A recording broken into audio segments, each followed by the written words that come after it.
Barrister Shahriar যেমনটি অভিযোগ করলেন যে এখনও ভারতীয় আধিপত্যবাদ এখানে প্রভাব বিস্তার করছে এবং তিনি প্রত্যাশা করেছেন নতুন প্রধানমন্ত্রী সেই আধিপত্যবাদকে রুখে দিবেন। কি বলবেন যে বর্তমানে যেই ধরনের রদবদল এবং যেভাবে আমরা দেখছি সেটা নিয়ে আপনার বললেন আর কি?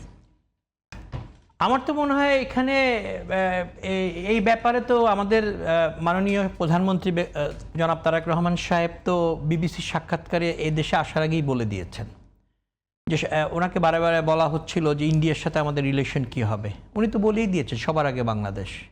আর ইন্ডিয়া যদি মনে করে থাকে যে তারা সেই হাসিনার আধিপত্যবাদী আমাদের কাছ থেকে পাবে বা আশা করবে, I don't think so, don't even go দেয়ার।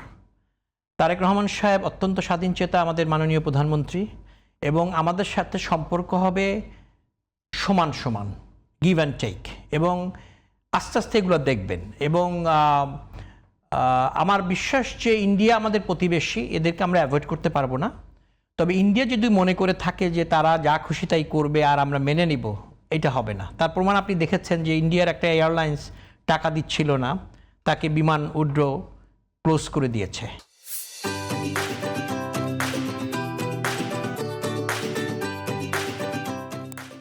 এরকম আরও দেখবেন।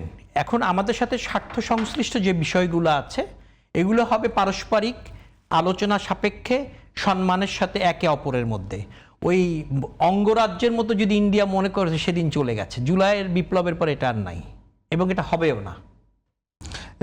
এবং দেশের 4টি বলবো সিটি কর্পোরেশনের প্রশাসক নিয়োগ সহ বিভিন্ন বিষয়ে প্রশ্ন তুলেছেন আপনার সহ-আলোচক, এবং বলছেন যে এটা নিয়ম বহির্ভূতভাবে করা হয়েছে। এবং যেসব রদবদল আমরা দেখছি, যেমন আজকেও আমরা দেখেছি যে বাংলাদেশ ব্যাংকের গভর্নরকে রদবদল করা হয়েছে, এবং সেখানে প্রথমবারের মতো একজন ব্যবসায়ীকে দেশের ইতিহাসে গভর্নর হিসেবে নিয়োগ দেওয়া হয়েছে।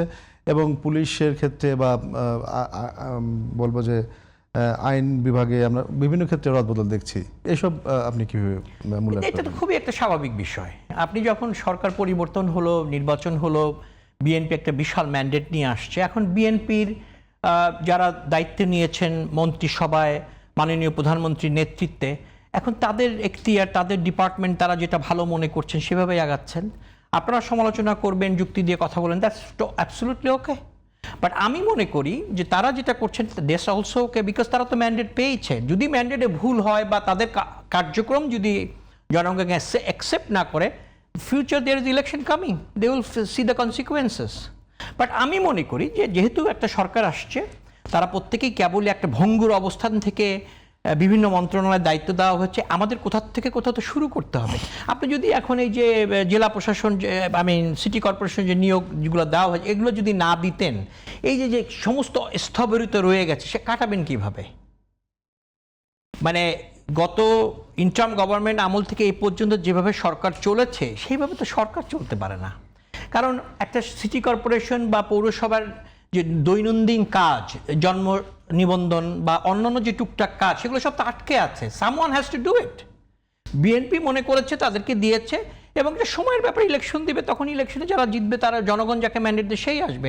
কিন্তু in the meantime BNP মনে করেছে যে এখন তাদেরকে কাজ চালানোর জন্য এটাই করতে হবে, সেটাই করেছে। এখন আমাদের কথা হলো কি, শোনেন, প্রত্যেকটা জিনিস এক জায়গাতে শুরু করতে হবে। এবং আমি মনে করি বিএনপি যে ম্যান্ডেট নিয়ে আসছে, দে আর ডুইং রাইট থিংস।